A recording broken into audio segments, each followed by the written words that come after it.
Well, happy Thursday afternoon, everybody. It's great to be back on the Conservation Conversation. Today, we have an amazing guest, Caleb Quaid, somebody that I got to spend some time talking to at a festival I was recently at in Florida. And it was called the Water is Life Festival. It was an incredible experience. Got to see people from all different facets. And what's incredible about today's guest is that we are going to talk about solutions, positivity, and solutions. So, one second here. Let me just give everybody a second to log in with us.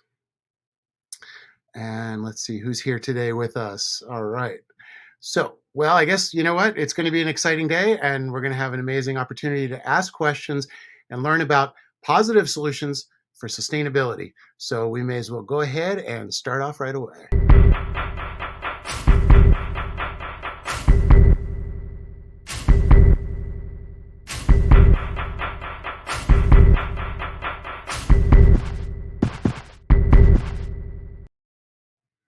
Okay, well, here we go. I'm very excited for today. Like I said, today is an amazing day because, we always talk about solutions and try to talk about solutions on the private, personal solutions people can take. But there are bigger issues that we have to think about, and that includes ways that corporations and communities can take charge. One thing really comes to mind. In California, we had this incredible drought, and they were telling everybody you're not allowed to water your lawns. You get really, cautious how much you wash. Now, all these are important things, but at the same time, Disney was having the Festival of Lights.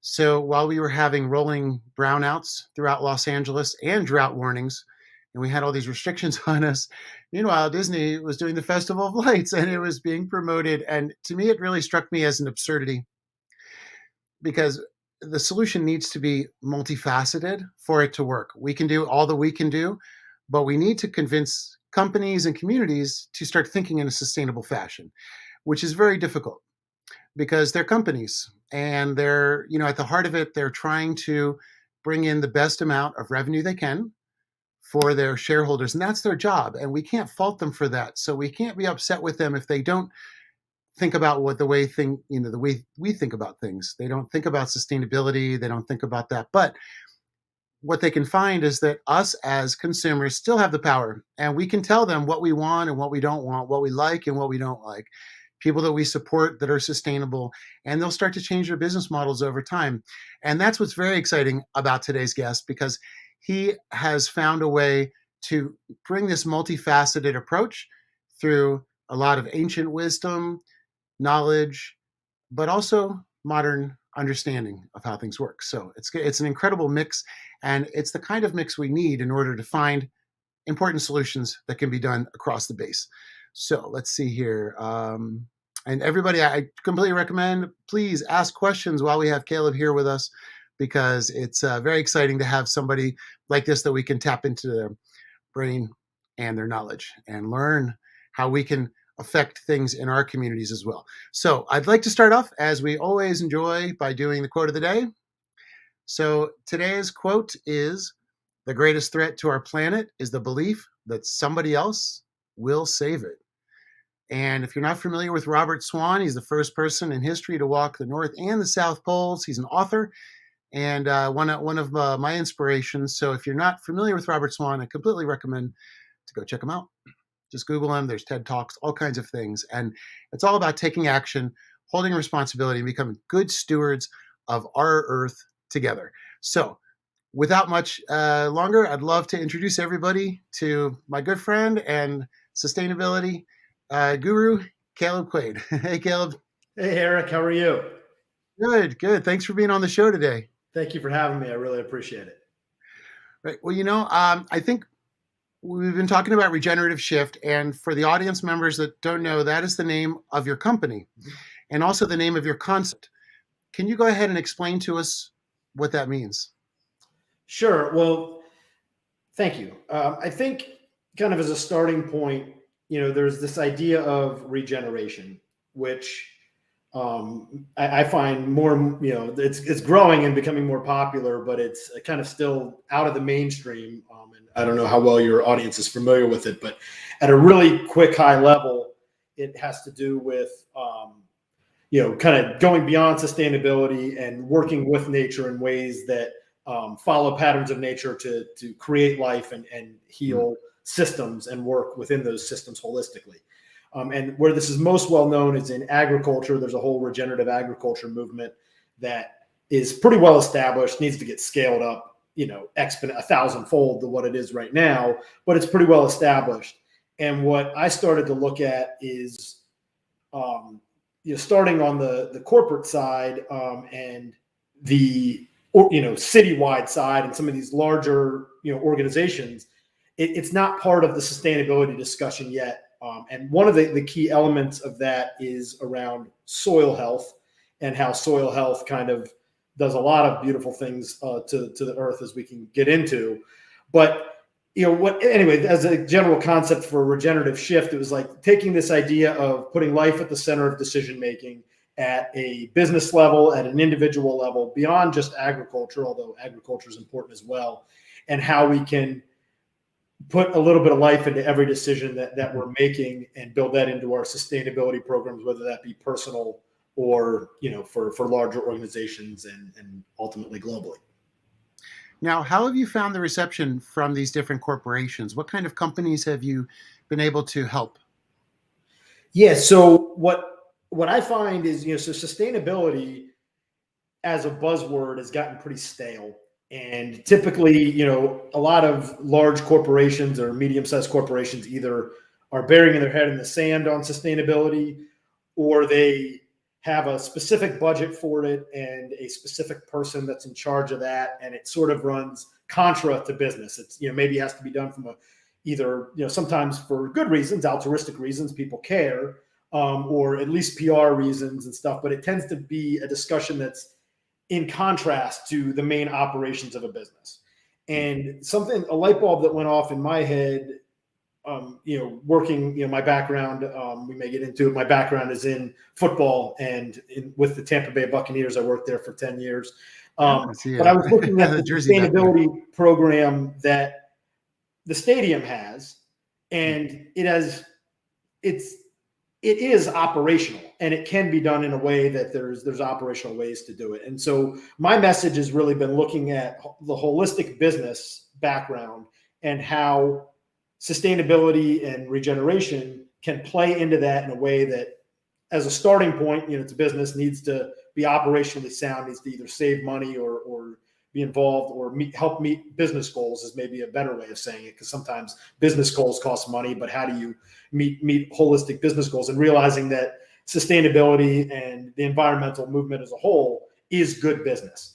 And so, to answer your question on how that's being received, that's a conversation that not too many people I'm talking to have had sustainability framed as before, and it's been received very well. I'm almost every conversation I'm getting into is something that somebody is looking at and saying, well, yes, there's a business case to be made for this.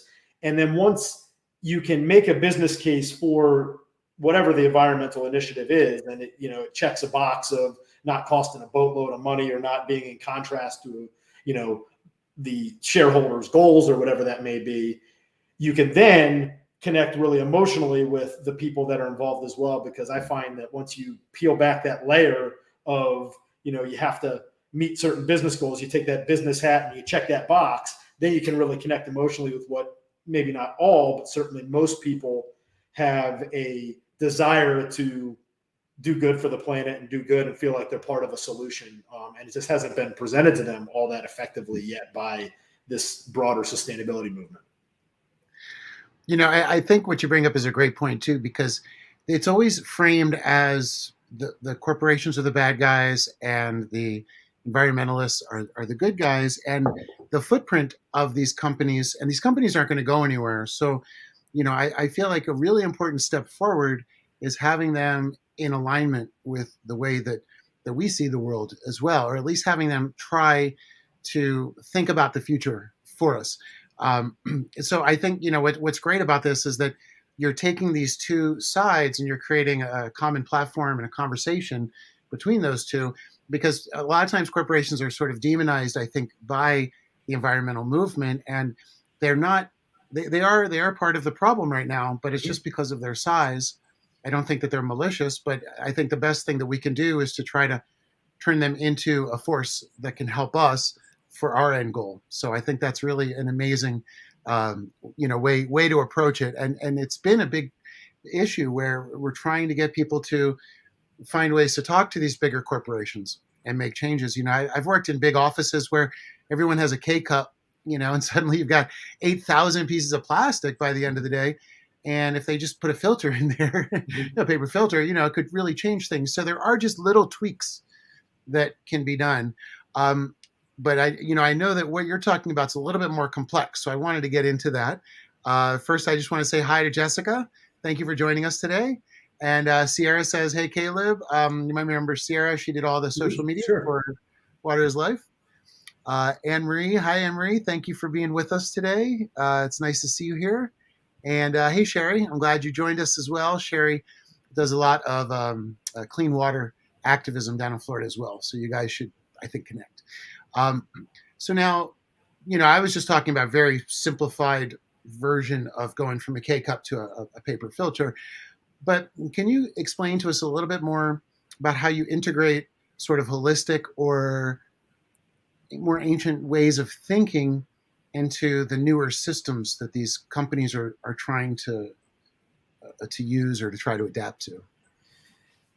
Yeah, yeah, absolutely. So one thing is Cool. as a starting point, and I mentioned I start with business as a kind of the lesson there as the initial conversation. There is a lot of low hanging fruit sustainability stuff that just hasn't taken place. I was meeting with a large public higher institute of higher learning in Florida, and was having this beautiful conversation with one of their natural sciences professors who leads their permaculture club and has all these different beautiful ideas on what she wants to do on campus, and hopefully we'll get there.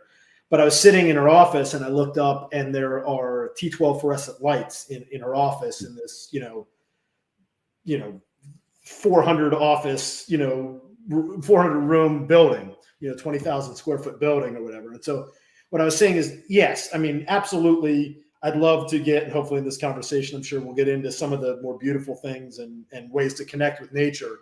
But as a starting point, I look at, the stadium I came from was spending 7 figures a year in electricity to operate that stadium.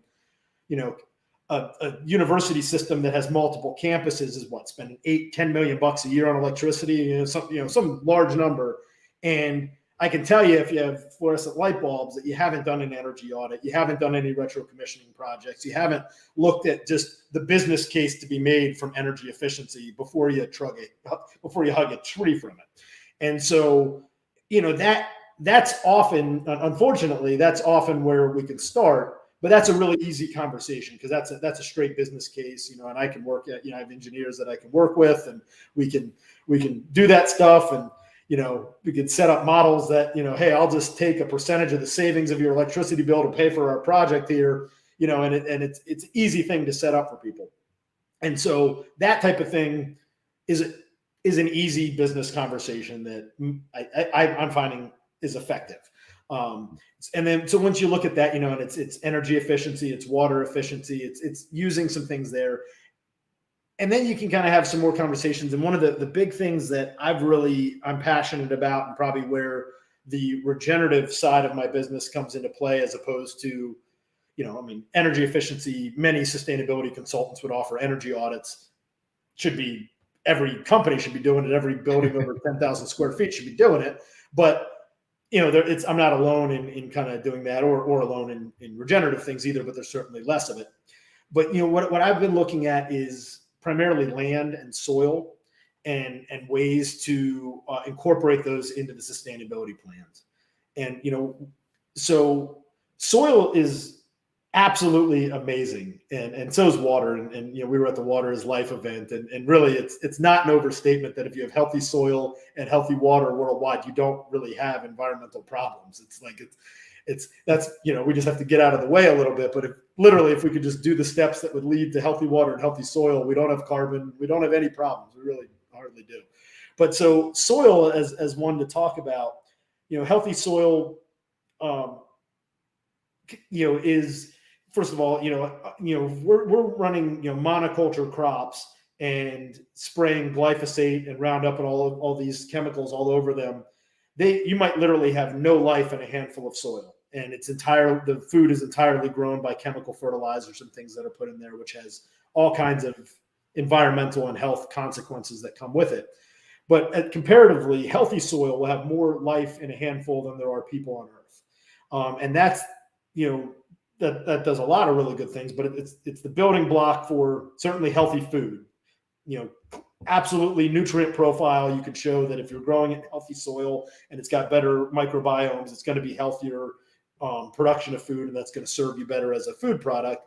But it also is the basis of biodiversity. These are the microorganisms that are eaten by bigger organisms all the way up to your, all the way up the food chain to the top is the foundation of that is healthy biodiversity in the soil. Turns out it's wonderful at filtering and retaining and cleaning and properly functioning for water systems. And so has the added benefit of being the absolute opposite of when we're spraying all these fertilizers and all these things that, you did a wonderful documentary that tracks a lot of that stuff. It is terrible for our waters to have all these fertilizer runoffs. Well, healthy soil both doesn't require all those fertilizers and in itself will clean the water and will do a lot of good things that will help with that. And then the one that from the business light bulb that came on for me is healthy soil literally sequesters tons of carbon per acre. And so, and to put it in perspective kind of globally, the soil of the earth, the top 18 inches of soil holds 3 times the amount of carbon that's in the atmosphere currently. And that if we increase the amount of soil in the carbon by 6% globally, it offsets our global carbon emissions since the Industrial Revolution in 1800. Wow, that's amazing.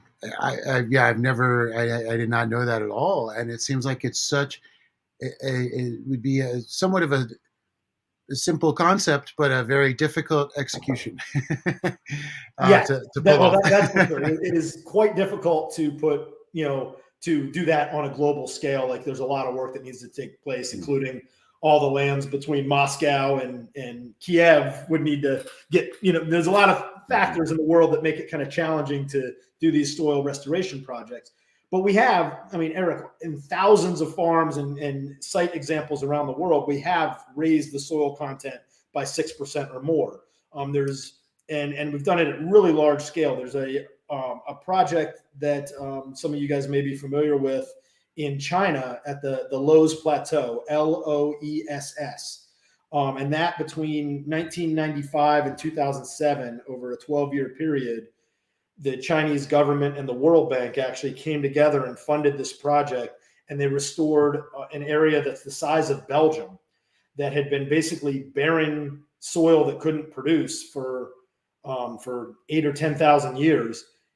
That had so much runoff and erosion coming from it that it created what's called the Yellow River. And they took this area the size 35,000 square kilometers, the size of Belgium, and did this land restoration regenerative project on it that has created fertility in this area, raised 2.5 million people out of poverty because they used the people that were in the area to do this project and then gave them land rights to grow food on this now fertile land. In one generation, they were going from illiterate subsistence farmers to students attending the highest universities in China. It's a really amazing case study that we've done, over at the scale, the size of a country, size of Belgium. And so, and it's been done. There's an incredible documentary, if you haven't seen it, called Regreening the Desert that follows regenerative projects in Ethiopia and in Rwanda, where they literally in the desert have done these projects, and with without added rainfall, you just change the way the water flows and goes into the ground and change some of the things that you're doing there.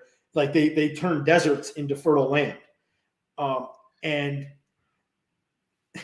so we know that this works at a large scale. We've seen it done. We also know that this works at, intuitively, I think we mostly know that if you take, one lawn that's, St. Augustine grass and irrigated and all the chemicals and all this stuff, and you put one in my area, Florida firebush, right in the middle of that thing, and let that thing alone for 6 months. In 6 months, that firebush will have, bees and butterflies humming around it. And so you can do it from one bush to country size projects, and we know we can do it, and it's documented. And so what I'm looking at with my company is just getting the word out, and at every step of the, I'm working with large corporations and city governments, and at that level of discussion is where I'm trying to have those discussions. But somebody needs to be having those discussions at the individual lawn level. Somebody needs to be having these discussions at a global level, and looking at what we can do, because this is, maybe raising all the soil by 6% is not feasible to do in every location, but it's quite feasible for the stadiums to do, different land management practices with that, and for airports to do it, and for universities to do it, and for the city of Tampa's putting together their climate action plan for a city. Well, it needs to involve what you're doing with your land. And that is just a discussion that, for whatever reason, isn't being talked about enough yet. And so that's where, I'm on your show today to tell people about it. That's what gets me fired up. Well, I was going to say, it's like when I think about Mosaic and the documentary that I made, Phosphate. Yep. It you see them pouring all these toxins into the water, and it's getting into the soil. And not only that, but they're selling it as fertilizer. So this very toxic elements are being sent out into the agricultural communities. And I know everybody watching is aware between the Lake O issues, the Mosaic issues, and then on the East Coast you have the SpaceX and the NASA, release issues. So we have sort of this multiple attack happening on the water and the soil there. And I hear a lot of people in Florida say, stop watering your lawns, stop fertilizing your lawns. People are very conscious that there is a connection between the chemicals to the usage that seeps into the soil and also into the water. But at the same time, there seems to be a disconnect in the sense that, orange growers use the same aquifer that this toxic water is going into, and they're growing it from the same soil where this toxicity is coming from. So what I've seen, there's a very unhealthy sort of combination of things there, and the soil itself has been really destroyed throughout the area. So I think what you're doing with this approach is so important. I would love to be able to have you talk to some of these towns or counties where Mosaic operates, because they're just completely destroying everything around them with their toxicity, and there must be a more beneficial way, especially if you could get agriculture to turn from this poisonous fertilizer, and we could get residents to turn away from this poisonous fertilizer. I think that would make a huge difference in how things are running down there. Yeah, absolutely. I think there's a couple things for at a large scale with agriculture. There's an organization called Kiss the Ground. They did a documentary that I think it's on Netflix, and a lot of people have seen that.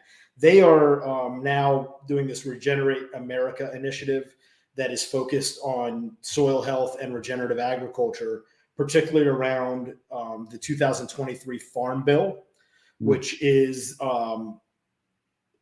it controls like the way that subsidies and regulations for the U.S. farming system is handled. So it ends up covering, like, I think half the land in the United States. And so it's a really major opportunity if we could get some different things written into that Farm Bill and shift some of these subsidies that are going to support industrial agriculture, to support the transition to regenerative agriculture, and providing some incentives for our farmers to move that direction could make a major impact. And that would be, huge for agriculture as a whole. And so that's something that you can look into. But yes, as a general answer, agriculture is huge and is an opportunity to make an enormous difference. There's the Rodale Institute is a big proponent. They, I think, are behind some regenerative organic certifications, but they have a white paper that was done in 2014 that was redone with more research in 2020 that looked at if nothing other than if we switched globally from industrial agriculture to regenerative agriculture as the only change we made on our planet, which is admittedly a big change, if that was the only change we met, that would offset our global annual emissions just from that transition. So we have, all these, this climate talk, it's, carbon is a big issue in that. I'm more, carbon, I think, is a symptom of, a disconnection from nature and some of the things that we're doing as opposed to necessarily being the problem. But anyway, so we can, yes, that's we want to not have global warming. Regenerative agriculture is a major piece of that puzzle. And then the other thing you touched on is kind of how we're managing our lawns and some of the fertilizers we're using to maintain our lawns. Lawn grass is the most irrigated crop in the United States and most fertilized crop in the United States. And there's a long history to it of how monoculture lawn crops came to be, but it really is kind of a little bit of a sinister history that there is to how that came to be our social standard. I think that there's a big opportunity for the people that are listening to this and for those that are waking up and learning more about this to redefine what a beautiful lawn and a beautiful yard looks like.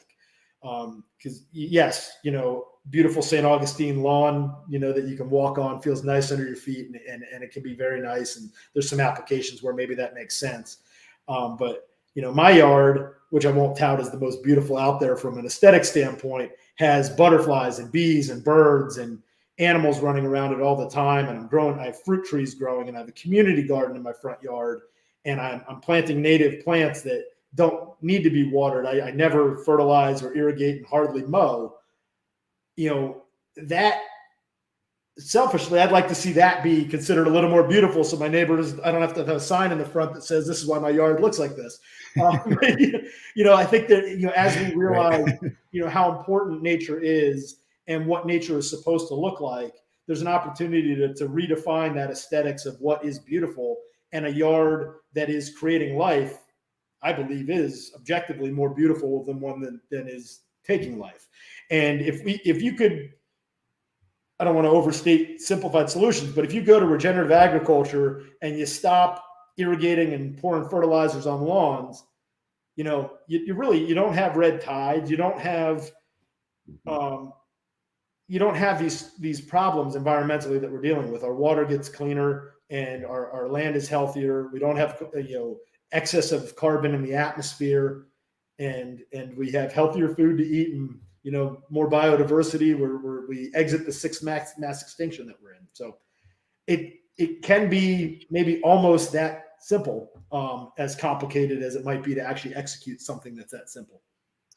Well, I like that because maybe I'm oversimplifying as well what you're saying, but we have this system where people are continuously trying to find chemical solutions to better living, as as we see in the certain commercials and things. Mosaic touts himself as one of those types of companies, but over and over and over, and even like the idea of what you have in your yard, like in California, a lot of people are into native plants in the yard. Like Chelsea was just saying, nice plants already naturally grow. Your yard grows life, whereas you get the grass, and then you get the fertilizer, and you get the pesticides, so nobody's eating the grass, and the next thing you know, you're killing so many different things, as opposed to a natural landscape, which will allow it to thrive. So while we continue this incorrect forward path of thinking we can control nature, I like that your approach is that holistically, if we let certain aspects of nature thrive, nature can heal itself. Mm-hmm. And I think that's definitely a message that has been lost in a lot of ways. And it's important that we keep bringing that back, because we see it over and over and over, that if we just let nature be, and it tends to be very resilient, as long as we don't keep continuing trying to add a chemical and then add a chemical to combat that chemical, and then you get another chemical that's going to combat those two chemicals. and eventually we're going to end up with just this chemical nation that we're sort of in right now. So I think it's really great that instead of you saying let's control this, instead you're saying let's find a holistic way to let it heal itself. And I think that's really an important thing. I want to say hi to Chelsea for joining us. Just real quick, Thulani's with us as well. He says, "Hey, Caleb," and Chelsea is in Florida as well. And yes, there we go. And yeah, Sherry says it's not nice to fool Mother Nature, as we know.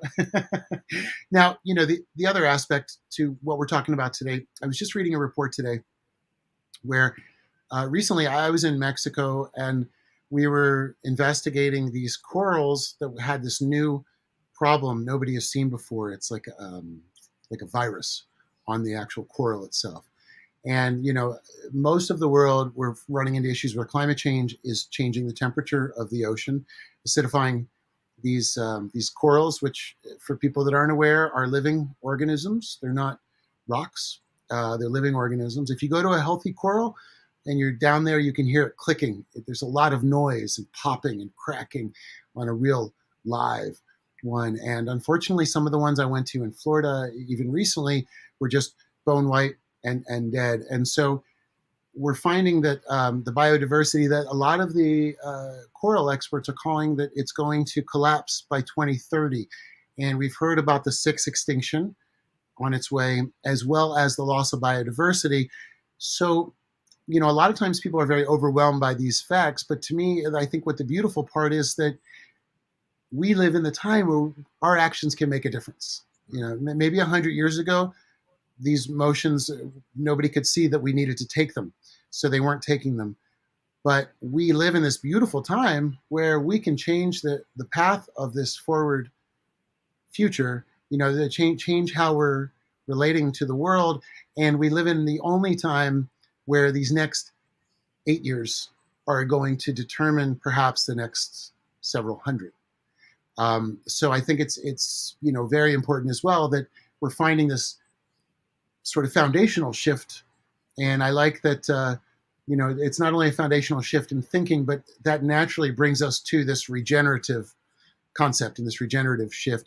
Do you find that, it might be, there might be a way to get more and more companies to not only contribute to internal factors that keep them, I know you have to keep them interested. So you have to show how they can lower their costs, and you have to show how it's beneficial to them, like architecture, which way the windows are facing and things can affect the heating bills.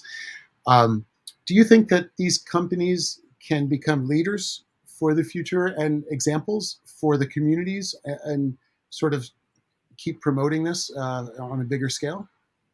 Yeah, and that's so, yes. And I mean, kind of at a macro level, we are at a period of time where,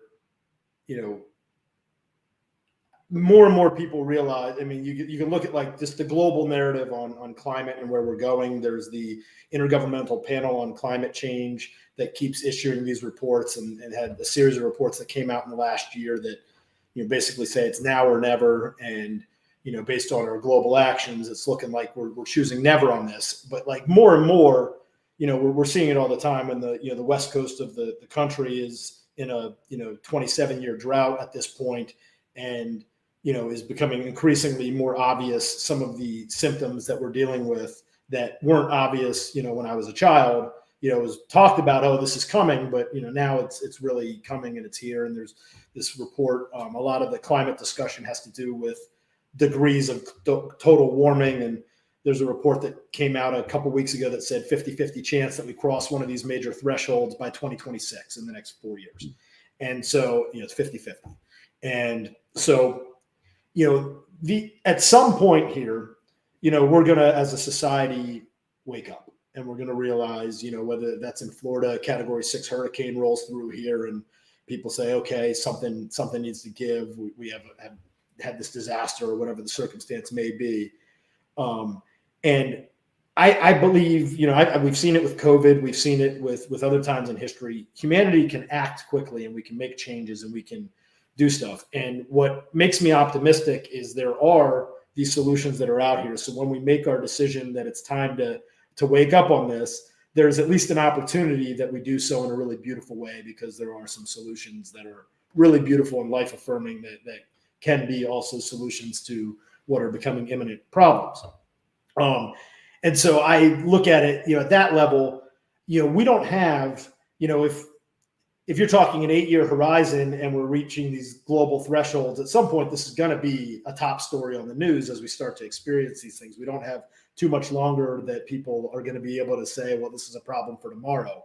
And so what I'm looking at and talking with businesses, and City of Tampa is putting together a climate action plan that's supposed to halve the carbon footprint by 2030. Okay, you're putting together a plan now that says what you're doing in the next 8 years here. Well, what is that going to be, right? And so, and how do you do that without land? But when I'm looking at, I have a client of mine that is a large construction company based out of Tampa, and they they've always had some, their owners have always been environmentally focused, but their business really wasn't operated particularly that way. Construction is a tough business to really have too much of an environmental focus in.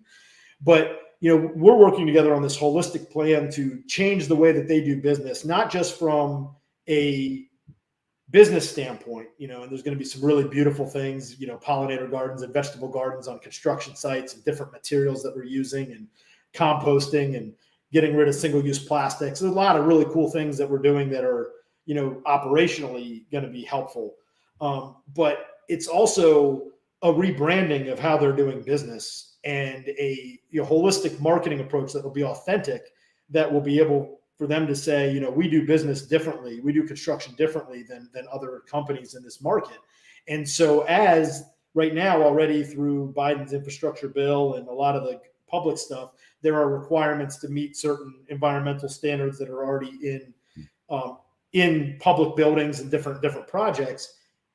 That's only going to increase. That fervor is not going to get smaller. We're not going to, we have to do better as we build things more. And so what this company is looking to do is over the next couple of years, really authentically change their operations to be prepared to be the leader in this region for, and authentically be able to go in and say, hey, we've been doing this for a couple of years and we're ready to lead on these types of projects moving forward as a medium-term business marketing plan. Because it's, this is coming. This is where the business is going to be. And let's be prepared for that and be a leader in that. So to answer your question on, is there an opportunity to be a leader? There's, at some point here, we're going to be looking at it, and there's going to be protests about carbon, and there's going to be, there have already been them in a lot of different places of the world, but, might as well, if you're, I was having some conversations a while back with Tampa Airport. Might as well, start to do some of these things. Yeah, you might not be able to solve your whole carbon footprint of an airport, but let's start to make some strides here before somebody's picking outside your airport in a couple of years, so that if and when that comes up, you're able to point to things that you're authentically doing that is making a difference. And, maybe they're picketing the airport down the street instead of yours. Right. And it is business at this point. Like, there is a business case to be made in the short term, in the medium term, and certainly in the long term for changing the way that we're operating. And I'm finding that that's a conversation that people are ready to have. That's great, because we need unity. And, there's already enough division in so many of these different sort of water activists and approaches. And, we've always needed to reach out. And I believe that the more we unify is the only way we're going to find solutions. So I love that you're bringing normally groups that wouldn't be included in the way that we think into our fold, which I really, applaud you for that, because I can't even imagine how difficult it's been to get the inroads to say to them, I just want you to consider something slightly different. Now, Sherry has a question. Oh, no, wait, it was the wrong one. Sherry says, Caleb, what are your solutions? What are the solutions you would suggest now for farmers to take action?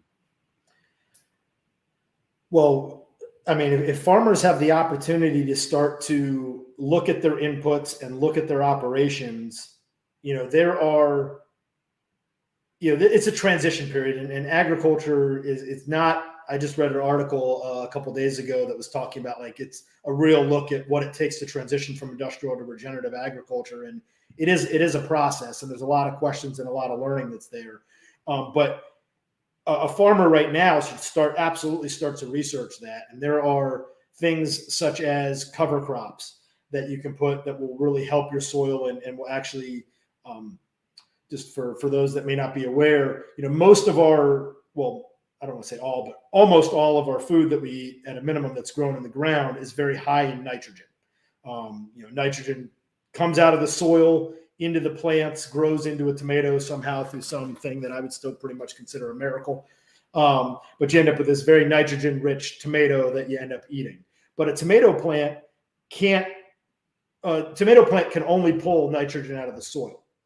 Our atmosphere it's predominantly nitrogen. It's the most dominant element in our atmosphere, and there are some plants that are able to actually take nitrogen out of the atmosphere and put that into their rootstock and put that into the soil, and can replenish that, and actually can be a fertilizer within the soil. So in the permaculture world in Florida, pigeon pea is a very famous one, and Mexican sunflower is another. And there's a bunch of these plants that are able to do that. They're called nitrogen fixing.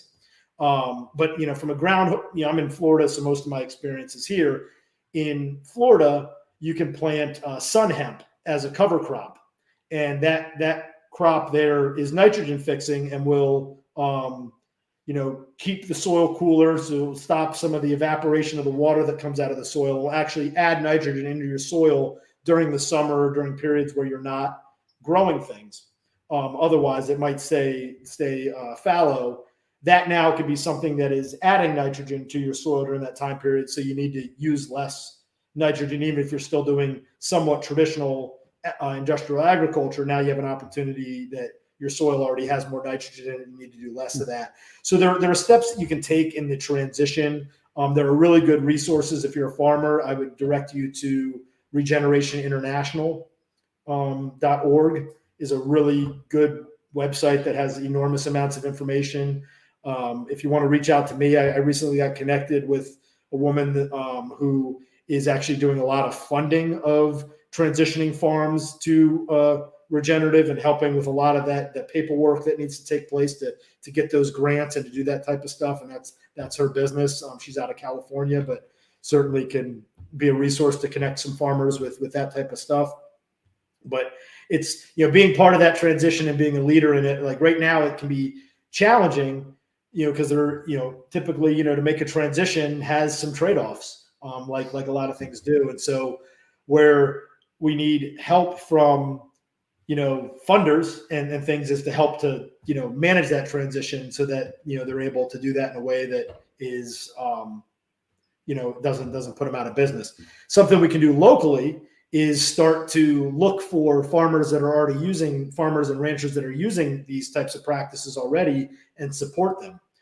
Same website, Regeneration International, has a farm map where you can go in and you can put in your zip code, the products you're looking for, certain practices that you're looking for, and the way that they manage it. And it will pull up a map that will tell you the nearest farmer that has the chickens that are raised a certain way that you're looking for in that area, and you can support those farmers that are already doing that. That's something locally could be really beneficial to them. Starting to change our demand habits will go a long way into changing the supply habits as well. It's very true. A lot of times people forget that we have that power. We can vote with our dollar. We think with our hearts very often, but we can only really vote with these companies. They only understand the language of money. So the best thing is to do is speak to them on their language and show them, if you do these regenerative things, if you do these sustainable things, we love you. We're going to give you all the money. And, we do not like these other companies that are continuing these practices. And we're seeing a shift. It's really an amazing thing these last maybe 5-10 years, we've really seen a lot of changes in the way people are thinking. And I think Chelsea has a great point. The kids are coming, the millennials, and they care.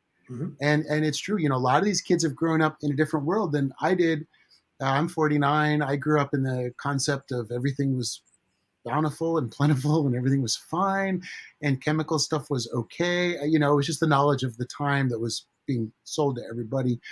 So we didn't know any better at that point, although a lot of people did, but the general public wasn't really aware. So, we're getting into this point now where kids are growing up more aware of the new world they live in, whether it's buying houses or living sustainably, using less plastic, which is so, so important, especially when it comes to water and soil. Recently, there's been an issue where people have been buying and throwing in all these plastic reefs into the water around Florida, and it's creating all kinds of issues with microplastics, which is a whole other issue, that affects the water and the soil. Um, let's see, and I think Chelsea also had a great point that she said, when the water is toxic, like Southwest Florida, it hits them in the pocket, and it's true. Between tourism, which is one of the most important industries that I know keeps Florida running, between agriculture, tourism, and a lot of that is being destroyed right now. And I think people also are looking for holistic solutions due to the manatee issue that they're seeing. They're thinking something so deadly with our water, and nobody's telling us what it is, but we know it's just the water. What is happening? And people want answers. And a lot of these companies are contributors to what's happening because they've been allowed to continue the way that they have for 50, 60 years. So I just want to reiterate, I really love that you're going in there and trying to change that, because you make just one company changeover, and that's like changing 1,000 people's habits, a couple thousand people's habits, and that impact, it grows and grows.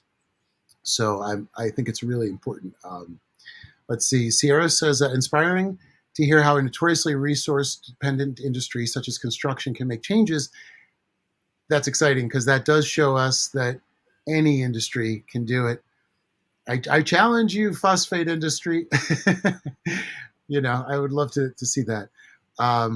Chelsea says, I'm learning that unifying and breaking the boundaries is coming soon. Republicans do care too, and new Republicans. We have to stop doing politics with our environment. And, Chelsea, I would like to reiterate, I totally agree with you. The problem we have right now, I believe, is that we have people looking at the environment through their political talking points. And what we need to do is actually judge every single politician through the lens of the environment. And that's that. And I always encourage everybody to check out opensecrets.org.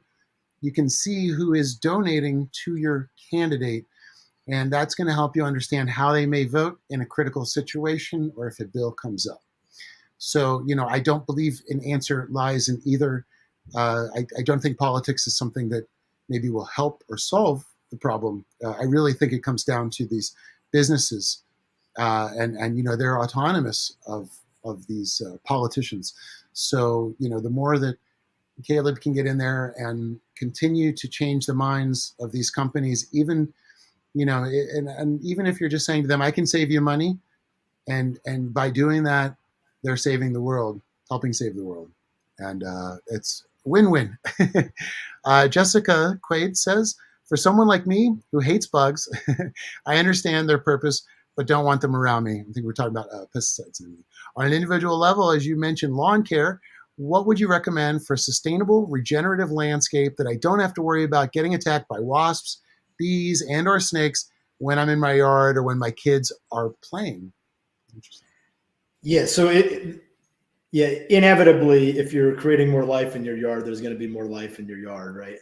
So I what I enjoy doing with my kids is moving slowly through the yard and looking at the life that is there, and kind of working with that. But yeah, you will have, if you're planting pollinator gardens, you will have pollinators in your yard, and that there. What I find that there's a balance there. Almost, it's a little metaphysical, but that nature kind of understands when you're there in a way that's in cooperation with them, and there's less concern with it. But to be able to tell you, I mean, there's not a lot of ways to bring more pollinators to your yard without bringing bees to your yard and stuff. That's sort of how that's the gig. And that, that's great, because that's about slowing down and appreciating nature around us, which is really important part of being able to understand a holistic approach to change, and the good and the more challenges that we might face as people. So I like that. It sounds like the kids are Yeah, having I've a also wonderful had, upbringing. and there are, so you can find things that will give all kinds of different, mostly around like growing your own crops and stuff, because there are many, pesticides that typically people are using to keep the caterpillars or whatever that eats your that eats your tomatoes off the plants. And there are all kinds of different different things that you can use and stuff. And I found with many good permaculturalists that are holistic, they can do really good at finding ways to keep their plants from getting eaten by too many bugs, right? Like if you have ducks in your yard, they'll eat the slugs, and so you don't have too many slugs eating these things. But I will say openly, I have not found a solution for mosquitoes, and so like if you go to a permaculturalist farm, there's mosquitoes there, right? And there are lots of different things out there that say, oh, we're supposed to get rid of mosquitoes. I don't know that the DDT or whatever we're spraying on the mosquitoes really gets rid of them either, because you go anywhere and they're hitting you pretty hard anyway. But it's there.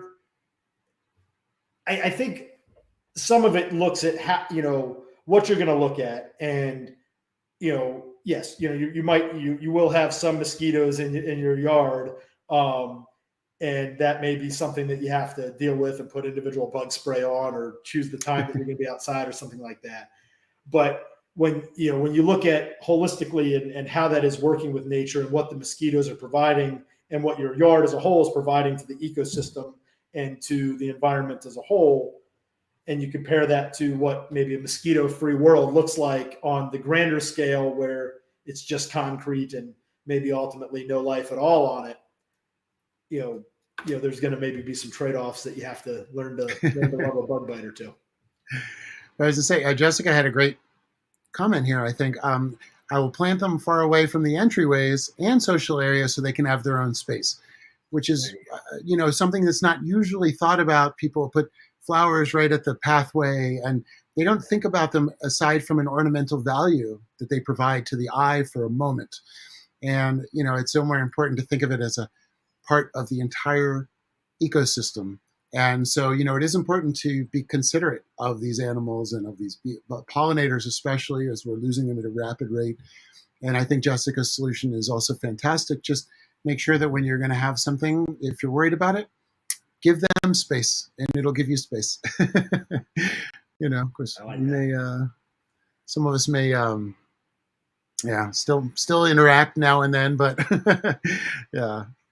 Hey, Eric, Chelsea says more bets. you had made a kind of an earlier comment.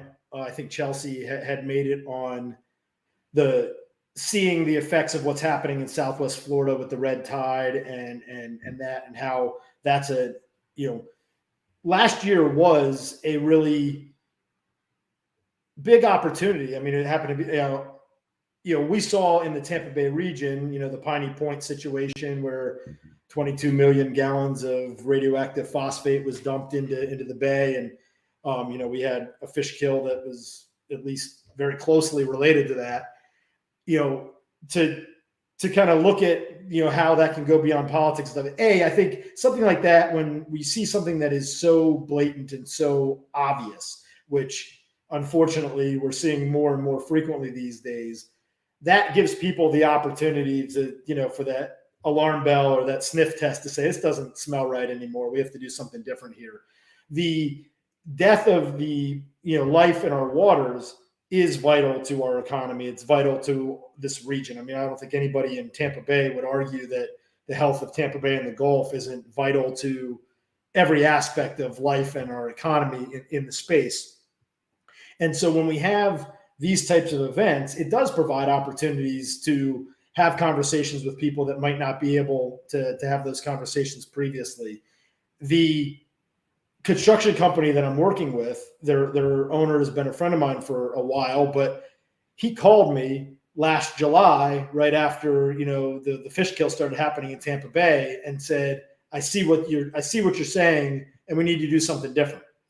You know, he is, to tie to the political side of things, he is a Republican. He's a, you know, a Ron DeSantis supporter that actively went to Ron DeSantis and said, I don't support the decision that you made at Piney Point here. That killed fish. He has a tarpon boat. He likes to fish for tarpon, and, you know, you can't do that during that time. So all of this, you know, now he's a client of mine that's looking to change the way his whole company is doing business in the construction industry. So there are opportunities to have conversations that come out of these types of situations that are unfortunate, but are also opportunities and are chances for us to, you know, I don't have a great water solution. I mean, there is, you know, certainly get rid of lawn fertilizers and stop dumping chemicals in your water, and we'd have a lot better water, but that's not an easy take this pill and it's all better solution for our environmental crisis. It's a bigger conversation.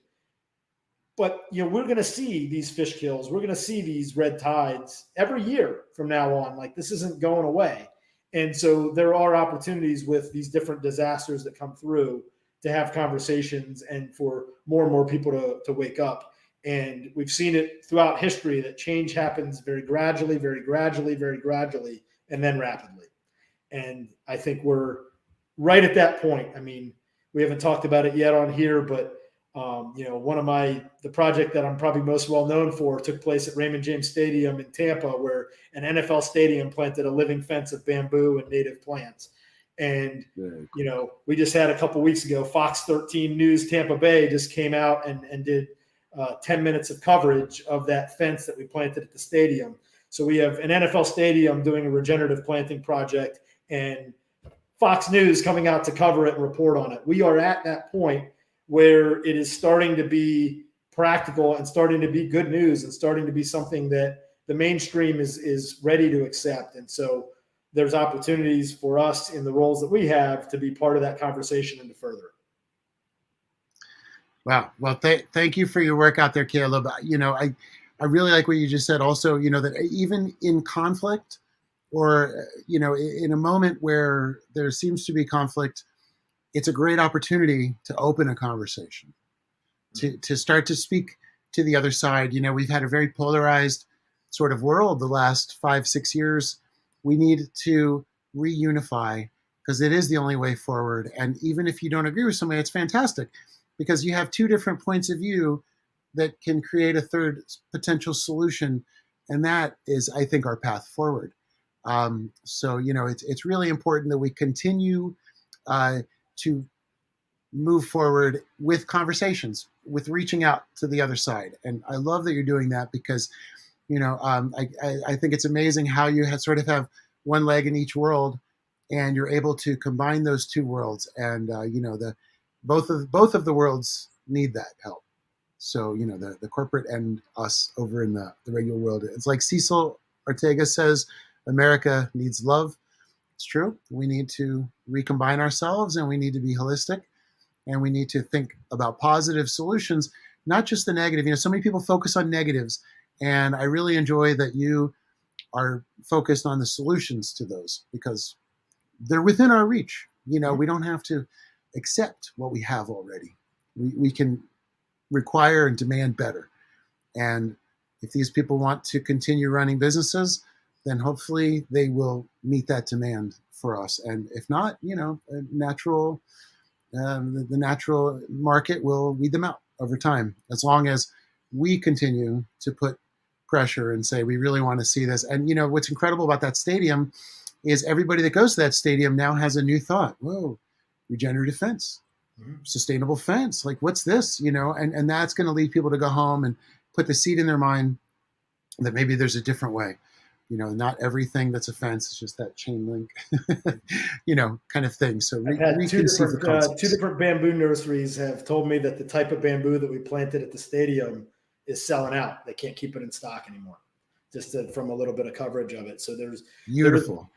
You know, some of the things that I get really excited about is the opportunity to work with, an NFL stadium is a chance to, they can be thought leaders, they can be innovators. And when they make a shift, it makes it easier for a construction company to make a shift, or, dare we say, a phosphate company to make a shift, because they, can see the tide that's coming with, with these changes once some of these market leaders make some moves. And so I think the time is now. Great. Well, thank you so much, Caleb, for joining us today. It's been an incredible learning opportunity to get to talk to you today. I really appreciate being here with everybody. Sierra had a question. Any suggestions for small businesses if they're new to sustainability but don't know where to start?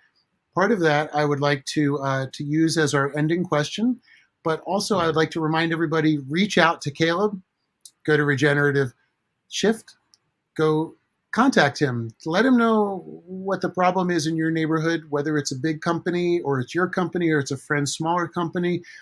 Caleb can find solutions that'll match every level of company, even if it's a community homeowner association. So in every single level, there's a way that we can bring this regenerative shift concept in. So I just wanted to sort of say that as we ask you with the very last question, we have been talking about the bigger corporations so far, but what about the people that are between us individuals and the bigger businesses, the personal owned small businesses? I love it, and thank you for the question, and thank you for having me on, Eric. I really appreciate it. So what I borrowed this from Paul Hawken, who is he literally wrote a book on regeneration that came out last September. But regeneration is putting life at the center of decision making. So what I would say for a small business, an individual, for anybody is, we are dealing with, you're making a decision today, you're making a decision medium term, you're making long-term decisions at different scales of things. How can you layer life into that decision? So some practical things that a small business can do if they have a building and it doesn't have solar and they're paying more than a couple $100 in electricity, you can put solar on your building and save money right away. Would highly recommend doing stuff like that. You can do some energy audits, some of the things that I was talking about there. If you have an entryway where people are walking through, maybe to Jessica's point, a little bit away from that, plant a little pollinator garden so that you can have a little pollinator habitat on your site. Use some native landscape. There's a lot of things that you can do in landscaping that save you money, because you don't need to water things, you don't need to fertilize things, and also create life. So anyway, there's a lot of things that small businesses can do. Certainly you could have conversations on, what are you doing and how are you doing that? But at the core is, what decision are you making, and how can you look at life in a way that's layering in, look at the decision in a way that's layering in life. So the stadium had a business decision that they needed to have some way of stopping curb jumping at this one parking lot. That could be an aluminum fence, or it could be, in this case, a living fence that solves the same problem in a way that layers in life and costs less money. I love that. Layers in life, keeping life at the center of decisions for the future. Thanks again, Caleb. It really has been an amazing conversation today. I hope you come back and keep talking to us more on another show. I know there's a lot of questions people have here, and we'd love to hear more solutions, ideas, and innovations. So awesome.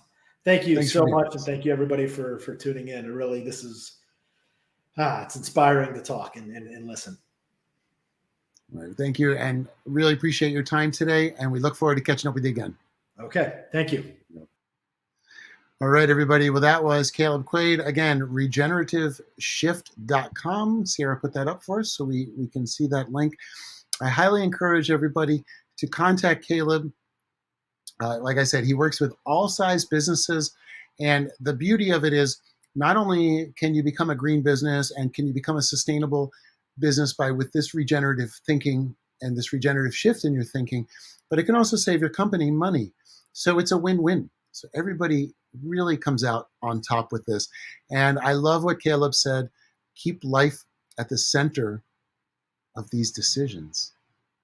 We need more thinking like that, and we need more approaches like that, and we need more uh, ways to do that. And so Caleb is quite an innovator, I think, leading us to solutions, practical solutions to worldwide problems that affect all of our futures. And unfortunately, they're going to affect us even quicker than we imagine. It's not going to be in 100 years. We're not talking about 100 years from now. We're talking about 4 to 15 years from now, the destruction of the reefs, destruction of the biodiversity, destruction of soil, destruction of water, potentially the sixth extinction.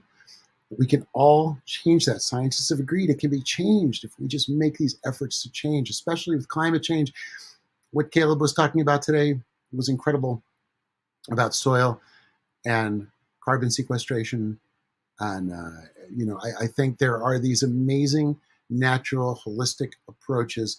And he's trying to use what we know about nature to help nature heal nature by nature through nature. We don't really need to be part of that.